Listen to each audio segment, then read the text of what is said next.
25th consecutive sellout. The gate was $5.67 million. The bonuses went to Almeida, Walker, Aldana, and Diaz. They all won $50,000. Dana, to your left. John Kavanaugh put out, did you see the tweet that he put out before I asked you about the fights? He said that he and Johnny Walker were forced to leave the arena. Johnny had no shoes on. They weren't allowed to stay, watch the fights or anything. Do you know what went on? I don't. Lene just told me a little bit about it before we walked in here. I guess ever since COVID, they started this thing where they get the fighters right out of here. I don't know why that happened or what happened. I mean, we're not throwing Johnny Walker out in the street shoeless, I'm sure. There was a picture of him with no shoes on leaving the arena. We fucking threw him right out in the streets, huh? Yes, apparently. It's rough around here. So, I don't know. Anyways, can you comment on Nate's performance and what you thought of the way he rose up in his final fight and not only boxed so well like everybody knew he could do, but then get to submission on a guy like Tony?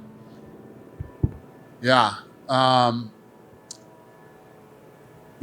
mean, he's so durable and so tough.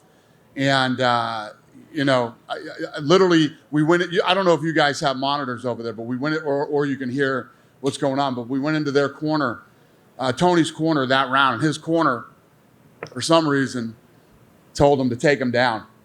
Said, take him down. He was chopping that leg. He kept kicking that front leg, obviously doing damage. His corner told him to take him down, and Nate capitalized on that the minute he did it.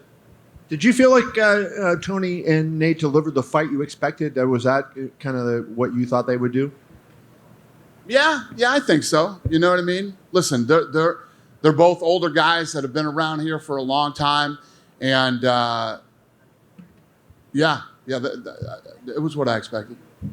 What do you make of what Nate said, that he's open to a return to the UFC? Obviously, he said he's going to do something else, but open to a return down the road. I mean, obviously he's 37 now. No matter what Nate does from here on out, I mean, the kid, this is his house. He's been here forever. It's been a blast having him here, and I wish him well. He and I had this discussion months ago at the offices. Whatever he moves on to do, I wish him nothing but the best. If he's starting his own organization or, getting into promoting or doing something else, I wish him nothing but the best of luck. It's been awesome having him here. Two other questions for me. Obviously, people pretty much expected Khamzat to do what he did, especially given short notice and Kevin couldn't train for the wrestling. I don't know if anybody expected him to do exactly what he did. You don't know what to expect from that guy. For him to go out, and this is like his fourth fight that he's never even taken a punch. He's an absolute fucking freak of nature, and I don't think anybody expected that, especially against Kevin, who's 6'2". I don't know if anybody to say that somebody expected that. There's no fucking way people expect. Well, I didn't win by first that. round, so I had picked him in the first round. But anyways, that's neither here nor there. The question was, Khamzat kind of, he messed up the show. He misses weight. He's unapologetic for missing the weight. And like Joe asked him in the cage, like, how do you put him in a title fight if he misses weight by 8.5 pounds? So what's your reaction to it? I know you're generally pretty lenient on those things. What was the question? What is your reaction to putting him in a title fight at some point if he's missing weight by 8.5 pounds? It's a problem. Yeah, it's a problem that he missed weight. I don't know. We gotta look at it and figure it out. And what makes sense is for him to fight at 180. So we'll see. Yeah. Dana, just how hard was it to react to yesterday and to get these fights reshuffled and everything? You've been through a lot of stuff with the company and being able to react, but how crazy was yesterday? Well, I mean, yeah, it was crazy, but, if you think about it, 22 years we've been doing this, however fucking long we've been doing it, it's what we do. We've always, we had that one year where the main event fell off. What is this, a MASH unit? What's going on around here? This is crazy. What are we gonna, this is insane. I mean, we had one year where every main event fell off that year, and we had to, do some switching around, and it's a nightmare, but we get it done. Did you guys talk to Khamzat about, like, look, what exactly went wrong? What went wrong? Why did you miss weight? And then did you talk to him about, like, the fact he wasn't sorry and he was joking about it and stuff, Have we talked to him about what? Have you talked to Khamzat, find out what went wrong with his weight cut, and did you think anything of him, like, he wasn't very sorry, he was joking about it online? Did you Is that like, it's obviously not very good, right? Yeah. I mean, what should I talk to him about? Be smaller. You should be sorry, get smaller. I mean, it is what it is. It happened. Yeah, I mean, we'll go back this week, come up with a plan, and like I just told Kevin, probably have him fight at 180. Dana, right here. How did you score the fight between Daniel Rodriguez and Lee? I thought Lee won the fight. And a lot of people thought Lee kind of got the short end of the straw because he weighed He in did. 170, Daniel. He did. They're right. You're right. The judges were wrong, in my opinion. It wasn't even like I was like, wow, that could have gone either way. I was shocked when they said split decision. Is there an update on Chris Barnett? Something looked like something was wrong with his face when he was leaving in the prelim. Yeah, he was discharged, right? Yeah, he was discharged. He's fine. But there was nothing like the commentary thought there was like nerve No, damage. He had a nasal fracture. And, what did you make of the Irene Aldana knockout? First time you see a kick to the liver off her back. Yeah, I didn't realize what happened until I saw the replay, and I thought maybe she broke her rib. And then, yeah, that was pretty impressive. What do you do with Tony Ferguson moving forward? Do you want him to stay at welterweight? Do you want him to go back down to lightweight? I don't know. Right here, right now, I don't know. He had also said at Media Day that a tough season between him and Khabib was actually greenlit by everyone, and they're just waiting on Khabib. That what was greenlit? A season of The Ultimate Fighter between him and Khabib. He said that it was greenlit by everyone, and they're just waiting for Khabib. No, I don't think we said we... Did I say we greenlit it? That's what Tony said at Media Day. Oh. Yeah. We haven't even started talking about The Ultimate Fighter yet.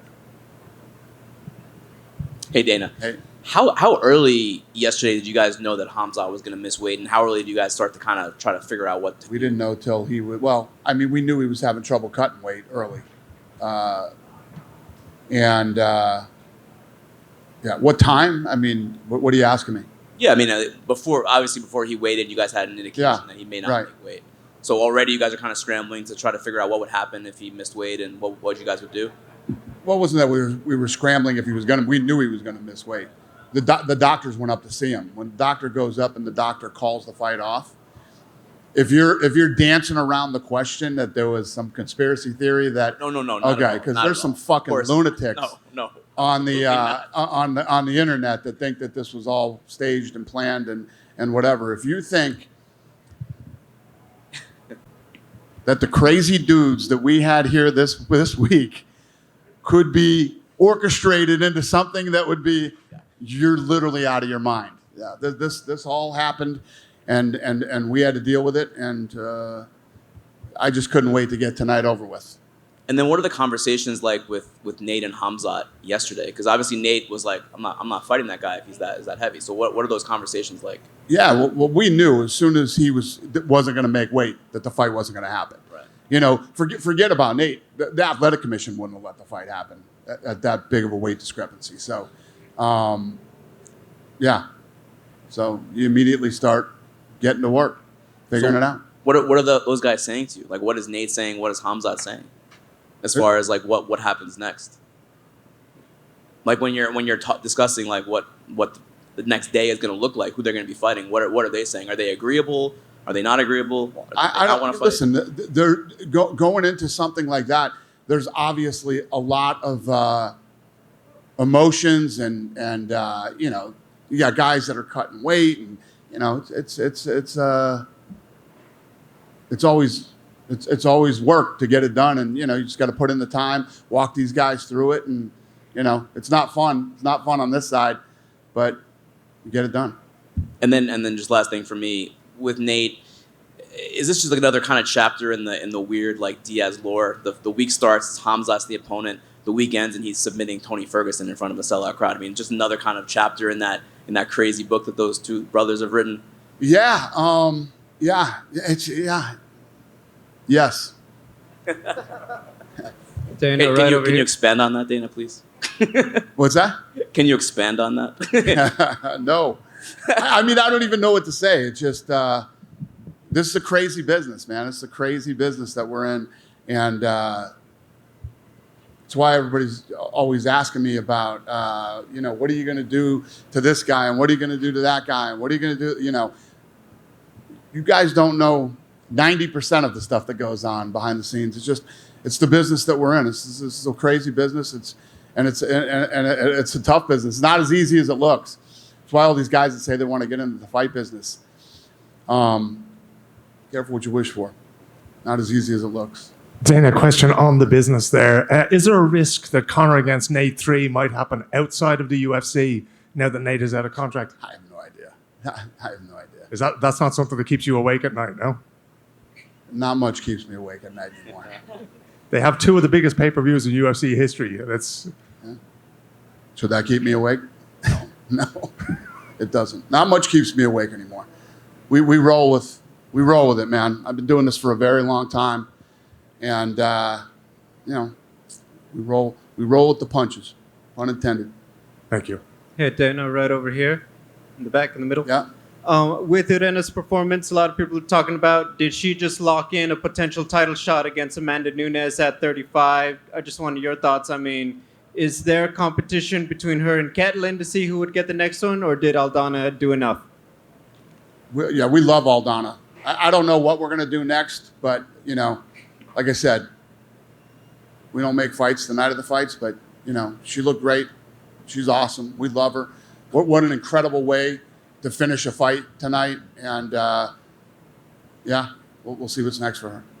To clarify something you said earlier, you say you like Khamzat at 180. Are you talking about more catchweight fights for him, or do you mean a full move up to 185 middleweight? Yeah, that's what I meant. Thank you. No more catchweight fights. Dana, to your right, Yeah. down here. Chris Barnett had one of the more exciting opening rounds of the card tonight. Was there any discussion of giving him any fight of the night bonuses? Who? Who did what? Yeah. Oh, was he not eligible because he had missed weight? So, I know.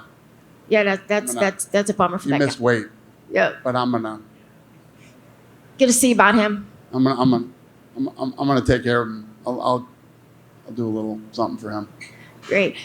So after the card was changed and the main event was changed, how much of a bump did you see on social media in terms of how this fight was trending? And what happened at the box office? I know that there was an offer for ticket refunds. Yeah, I actually was talking to Ioli about that this morning. So whenever the main event changes, you can refund tickets. Not only was not one ticket refunded, the day that all the craziness was going on, we sold 250 tickets that day when it didn't even know what was going to happen or how it was going to go. So, and like I announced when I came in, it was our 25th consecutive sellout, $5.67 million gate, and the pay-per-view killed it. There's some chatter online about Khamzat meeting Colby Covington. Any possibility of that happening? I don't know. After he just didn't make weight, I don't know. But obviously there's a lot of possibilities for him, possibly at 170 or at 185. Final question for me. You had a very successful fight in France, and there are cities in the United States and countries around the world that are opening up post kind of this COVID haze. Where's the next city, whether in the United States or around the world, that the organization is looking to get into? Yeah, we literally just had a meeting the other day, and we're talking about, we're seriously talking about Africa now. We're actually starting to look at venues and cities to hold an event. So Africa is going to happen very soon. Hey, Dana. Yeah. Just 2 quick ones from me. To piggyback off her question about Colby, is Colby's legal situation getting in the way of booking a fight for the remainder of 2022? No, we were talking to Colby last week. So there's a possibility he can return this year, right? Yeah. And then there's rumors about Gilbert Burns versus Jorge Masvidal, and Gilbert's been very vocal about that fight. So is that something that you'd be interested in booking? I don't know. Thank you. Thank you. Dan, you're right. Hi. Were you surprised about the reception that Khamzat got? He was booed out of the building, basically. The Hamza got? No. Our fans are crazy, man. If you don't make weight, I mean, this is how it goes when you don't make weight. These guys are all professionals. They're supposed to show up on weight, ready to fight, in shape. et cetera, et cetera. So no, I'm not shocked at all. I am shocked by how many helicopters there are around here. They're looking to give Johnny Walker shoes. Yeah. After he was thrown in the streets. Dana, I know it tends to be crazy when you guys were trying to scramble to get these fights together. A lot of times we know it's money that tends to move the line at times. I know you will never tell us the numbers, but is there any particular fighter out of the 6 that maybe benefited the most with agreeing to take these new fights?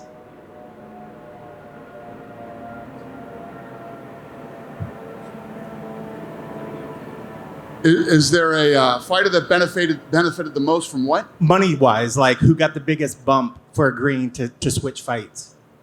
Who got the biggest bump? Well, these guys all have deals. So none of the money changed for them to switch the fights? They just took the deals going in? Everybody has a deal. Thanks, Dane. Yeah. You done with me? Thank God tonight's over. Have a good one.